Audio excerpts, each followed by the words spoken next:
guru itu sebenarnya bukan pekerjaan biasa, bukan profesi yang main-main, tapi sebenarnya lebih ke panggilan hati. Jadi bagaimana seorang yang berprofesi atau memilih untuk menjadi guru harus bisa menjadi orang yang memang digugu lan ditiru.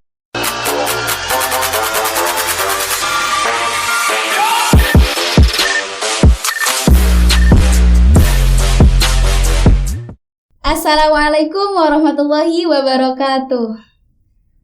Hai sahabat Uki, kembali lagi di podcast Uki TV. Nah, sebelumnya saya ingin memperkenalkan diri terlebih dahulu. Perkenalkan, nama saya Meilani Dwi Suci Larasati. Saya adalah salah satu dari siswa MA Ummul Qura. Nah, di samping saya ini ada seorang guru nih, Ibu Aminatul Zuhro, nggih Bu. Beliaunya ini adalah salah satu guru di MA Ummul Qura yang mengajar di bidang studi geografi. Nah, untuk menjadi seorang guru nih Bu, pastikan ada pendidikan yang harus ditempuh. Sebelumnya saya ingin tahu dulu latar belakang pengalaman pendidikan jenengan yang sudah ditempuh. Nah, dari paling rendah dulu ya. Boleh, dari terserah. tingkat pendidikan anak usia dini kalau sekarang boleh. namanya. Jadi TK saya di TK Bustanul Alfa di Kalibaru. Kebetulan saya asli Kalibaru, jadi pendidikan dari TK, SD, SMP semuanya di Kalibaru. SD-nya di SD Negeri 2 Kalibaru Wetan. SMP-nya saya SMP 1 Kalibaru. Nah, ketika SMA ini baru saya mencoba untuk berpetualang ke kabupaten lain. Saya sekolah di SMA 1 Jember, dan ketika kuliah S1 Pendidikan Geografi di Universitas Negeri Malang di Kota Malang, dan alhamdulillah dapat rezeki untuk bisa melanjutkan S2 di Pendidikan Geografi tetap di Universitas Negeri Malang. Wih, kalau dilihat nih ya teman-teman, latar belakang pendidikan Bu Ami itu emang geografi ya Bu ya. Terus juga jenengan ini emang dari seorang pendidik nih rasanya pendidikannya kan ya. Nah, apa emang guru itu cita-cita Bu Ami nih Bu? Boleh dikatakan seperti itu ya.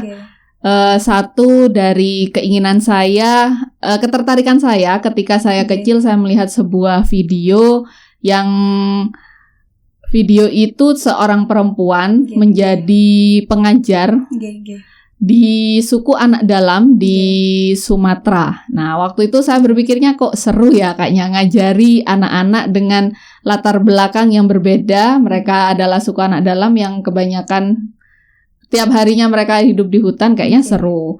Terus didukung dengan keinginan dari orang tua. Jadi orang tua itu mengharapkan dan mengarahkan anaknya untuk mengambil jurusan pendidikan. Karena pola pikir orang tua saya, ketika seorang wanita bekerja menjadi seorang guru, maka banyak waktu untuk keluarga. Seperti yang saya rasakan sekarang, jam 7 ya. Kita masuk jam 7 sampai jam 12 saya ada di sekolah. Setelah itu selebihnya sudah ada di rumah. Berarti awal mula Bu Ami ingin menjadi seorang pendidik dari rasa ketertarikan gitu Bu. Iya. Nah, kira-kira nih Ibu mengajar dari tahun berapa? Kalau pengalaman mengajar pertama kali benar-benar dapat SK guru itu tahun 2011. Pada saat itu tidak sesuai dengan jurusan saya. Saya ngajar di SMK Negeri 1 Kalipuro, di mana SMK itu punya jurusan satu nautika kapal niaga, teknika yang kedua teknika kapal niaga, dan yang ketiga agribisnis rumput laut. Jadi nggak nyambung. Akhirnya ya ada sih ilmu geografinya, tapi hanya secuil gitu. Akhirnya bagaimana caranya kita tetap harus belajar untuk bisa menyampaikan ilmu kepada siswa. Di Kalipuro sampai tahun 2013, terus tahun 2013 sampai 2016 saya pindah ke Kalimantan, lagi-lagi tidak sesuai dengan jurusan saya. Jadi saya ngajar kelas 1 SD anak-anak di pedalaman Kalimantan Timur. Nah, di sini tantangannya anak-anaknya ini adalah anak-anak dari berbagai suku. Ada yang dari Jawa, ada yang dari Sumatera, Sulawesi, asli Kalimantan, Bali, Lombok, bahkan banyak juga yang berasal dari NTT. Dan ya dengan latar belakang yang kultur yang berbeda itu akhirnya kita harus mencari jalan tengah supaya bisa mengajari mereka baca, tulis, hitung dulu, supaya mereka paham dulu, supaya mereka tahu, dan baru kalau sudah 3 hal itu bisa dikuasai, baru dikasih pelajaran lainnya. Menyenangkan berarti ya Bu, rasa kalau mengajar di pedalaman seperti itu ada esensi tersendiri gitu kan ya, sensasi tersendiri gitu. Sensasinya adalah kesulitan sinyal. Ya karena di pedalaman. Iya, jadi di sana susah akses ya, termasuk susah akses pendidikan ya. Yang terbaik itu saya akui dari tempat saya saja. Sedangkan kalau akses pendidikan di tempat lain itu sudah agak berbeda, dan kita mau menggunakan metode pembelajaran masih bisa sebenarnya kalau metode pembelajaran, tapi media pembelajaran kita sangat terbatas. Jadi ya sudah, dengan media yang ada, bagaimana caranya kita harus tetap ngajar anak-anak fun, anak-anak mendapatkan ilmu. Berarti kalau dilihat dari pengalaman Bu Ami nih, berarti Bu Ami agak lama ya, bisa dikatakan lama ya mengajar. Ini kan saya itu sempat vakum ya dari pendidikan, tapi malah dididik gitu. Jadi saya setelah 2016 saya pulang ke Jawa. Terus sekolah, maksudnya ngajar lagi itu di MAUKI tahun 2020, tepatnya bulan Oktober sampai hari ini. Jadi boleh dikatakan 7 tahun, 6 atau 7 tahun kan saya baru ngajar. Kalau secara pengalaman ya masih banyak yang harus dipelajari gitu loh, dari belajar lagi bagaimana caranya mencuri hati siswa, bagaimana caranya mendekati siswa, dan bagaimana caranya supaya materi geografi dapat bukan hanya tersampaikan, tapi bisa terkenang di dalam hati, dan ilmu itu bermanfaat bagi kehidupan anak-anak. Nah, selama Ibu mengajar nih Bu, kira-kira Ibu merasa nggak ada sesuatu hal yang spesial ketika menjadi seorang guru? Spesial ketika jadi guru ya, kalau pas waktu ngajar nih, yang paling seneng itu waktu ngajar di kelas 1 SD. Jadi mereka siswa saya itu benar-benar dari nol gitu loh waktu itu. Mereka nggak bisa baca, nggak bisa nulis, nggak bisa hitung. Jadi ketika mereka sudah bisa nulis aja, alhamdulillah. Bisa ngitung 1 tambah 1 sama dengan 2, alhamdulillah. Dan ketika mereka sudah bisa membaca, itu benar-benar bahagia sekali. Berarti banyak banget ya, serasa pengalaman Bu Ami belajar itu bermacam-macam, dari pelayaran pedalaman sampai sekolah biasa pun ada gitu ya kan. Nah, permisi Bu, saya selaku murid nih pingin tahu kira-kira apa menjadi seorang pendidik itu harus memperhatikan gender. Karena kan kalau di zaman dulu nih ya, kalau misalnya kita lihat zaman dulu itu laki-laki dan perempuan itu derajatnya berbeda. Nah, kira-kira kalau ingin menjadi seorang pendidik, apa kita harus memperhatikan gender itu? Sekarang sudah tidak ada ya. Jadi laki-laki perempuan sudah mempunyai kesempatan yang sama untuk menjadi seorang pendidik. Kalau untuk pelajaran apapun mungkin geografi, teman saya dulu ada yang laki-laki perempuan, ada jurusan-jurusan lain juga ada. Cuma ini yang banyak disoroti ketika kita melihat pendidikan anak usia dini. Kok kayaknya kalau di desa itu mayoritas banyak gurunya itu perempuan, karena disampaikan bahwa perempuan itu telaten gitu. Padahal ketika saya pernah mengikuti pelatihan tentang psikologi anak usia dini, guru TK itu wajib ada guru laki-laki supaya mengajarkan kepada siswanya bagaimana menjadi seorang laki-laki. Dan dari anak kecil, sekarang dari anak kecil itu kan diajarkan untuk menjaga tubuh mereka. Jadi kan lebih nyamannya kalau guru perempuan ngajari murid perempuan, guru laki-laki ngajari murid laki-laki. Mungkin kalau kesetaraan gendernya sudah ada, hanya saja pola pikir masyarakat yang masa sih saya cowok jadi guru anak TK gitu. Padahal kalau di kota besar itu sudah banyak sekali guru-guru cowok yang mengajar anak usia dini. Berkaitan dengan guru nih ya Bu, kan sekarang kita lagi memperingati Hari Guru Nasional nih Bu. Nah saya ingin bertanya sama Bu Ami, bagaimana sih Bu menurut Ibu cara menyikapi peringatan Hari Guru Nasional ini nih kira-kira? Menyikapinya banyak cara sebenarnya. Tiap sekolah biasanya merayakan Hari Guru Nasional ini dengan berbagai cara. Ada yang kesenian, ada yang memberikan hadiah guru, ada apa. Yang pasti ketika Hari Guru itu jadi satu titik refleksi sebenarnya untuk guru Indonesia. Mengingat kembali janji. Kalau guru itu kan tidak seperti dokter ya, yang waktu wisuda ada janji dokter. Nah, karena saya waktu kuliah itu tidak ada janji guru, itu nggak ada gitu loh. Tetapi ada langkah baiknya, guru itu sebenarnya bukan pekerjaan biasa, bukan profesi yang main-main, tapi sebenarnya lebih ke panggilan hati. Jadi bagaimana seorang yang berprofesi atau memilih untuk menjadi guru harus bisa menjadi orang yang memang digugu lan ditiru. Berarti digugu lan ditirunya ini apa? Ya, dia harus memberikan contoh baik kepada siswa. Bahkan bukan hanya kepada siswa. Kalau di masyarakat ya, di masyarakat si itu kerjanya apa? Jadi guru. Oh, guru gitu. Akhirnya kan kayak masyarakat itu memandangnya lebih wah gitu, kayak lebih dia orang terhormat gitu. Jadi guru orang terhormat. Jadi di situ guru ini harus benar-benar menjaga diri, lebih berhati-hati dan banyak berdoalah supaya memang bisa menjadi orang yang dapat menyampaikan ilmu dan dapat memberikan pendidikan yang layak bagi masyarakat dan siswa. Selain itu juga Hari Guru ini juga ya, mengingatkan siswa juga. Jadi siswa bagaimana caranya supaya lebih bisa mengucapkan terima kasih dan menghargai atas pengorbanan guru.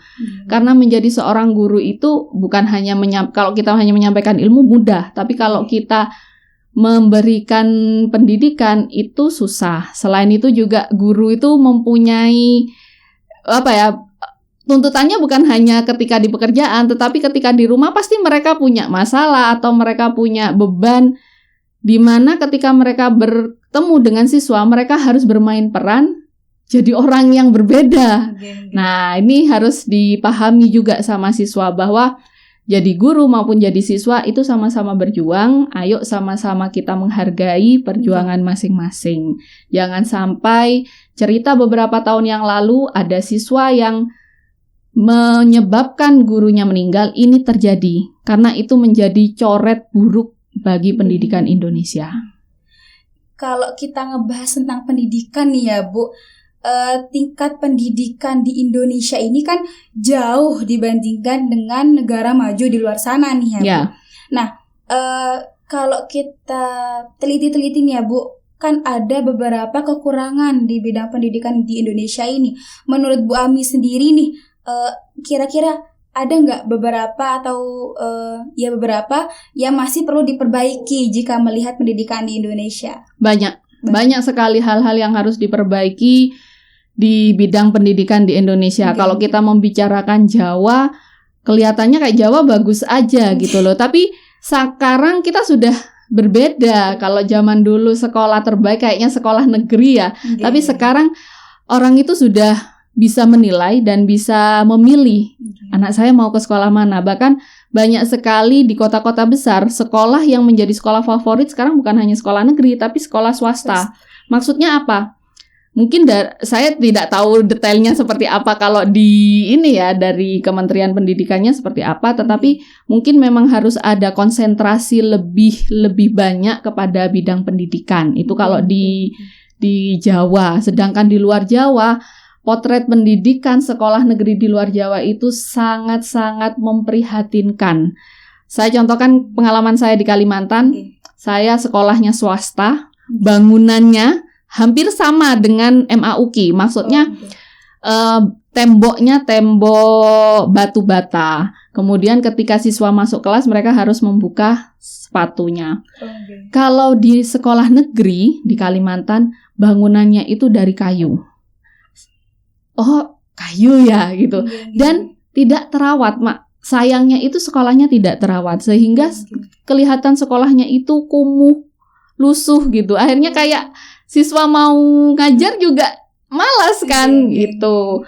Dan banyak sekali kekurangan-kekurangan lain. Jadi kalau kita mau memperbaiki pendidikan di Indonesia, memang kita harus memperbaikinya itu apa ya? Dari hal yang simpel aja, setidaknya berikan sesuatu pendidikan yang nyaman buat siswa. Apa? Ya dari bangunannya. Kemudian bantulah mungkin kalau pendidikan gratis mungkin susah ya. Dan pendidikan gratis itu juga tidak bisa menjamin kualitas pendidikannya baik, tapi setidaknya bantulah siswa itu untuk sekolah. Mungkin Bu, kalau dilihat dari pengalamannya Bu Ami di Kalimantan itu mungkin karena sekolahnya di pedalaman mungkin, makanya dia bangunannya seperti itu mungkin. Iya. Bisa jadi seperti itu. Jadi karena mereka itu di pedalaman, jauh dari kota, akhirnya yang ada di kota dari dinas pendidikan yang di kota tidak tahu. Oh, ada namanya, tapi lokasinya di mana tidak tahu. Kemudian kalau mau penilai mau datang ke sana, aduh jalannya lagi musim penghujan nih, jalannya becek, lagi musim kemarau, jalannya berdebu. Memang selalu ada tantangan ketika di pedalaman. Ya salah satu tantangannya adalah cuaca itu. Dan dari pihak sekolahnya juga, mungkin dari pihak sekolah, mungkin pikirannya toko kuto, ya sudahlah kita yang penting ada pendidikan gitu aja gitu, tapi tidak memberikan suatu pendidikan yang berkualitas. Kalau dilihat dari pendidikan ya Bu, kita kan ngebahas pendidikan. Kira-kira Bu Ami sendiri nih, kalau Bu Ami kan seorang ibu nggih? Ya. Orang tua itu kan berperan penting juga kan ya dalam proses pendidikannya anak. Dilihat juga dari sekarang lingkungan kita kan masa-masa pandemi nih Bu. Kira-kira cara orang tua yang baik ketika mengajari anak di rumah kira-kira seperti apa sih Bu? Ini pengalaman sih ya, pengalaman saya pribadi, harus menjadi teman belajar yang baik. Jadi bukan jadi gurunya. Kalau jadi gurunya itu malah bertengkar. Tapi jadi teman belajar yang baik. Bagaimana menempatkan diri sebagai temannya dia gitu, temannya anak saya dalam belajar. Harus ada kesepakatan. Ketika belajar itu harus ada kesepakatan jam berapa kita belajar gitu. Saya sudah membiasakan anak saya, ayo kita belajarnya jam sekian, kita belajar jam sekian gitu. Nah, akhirnya terbentuk gitu loh.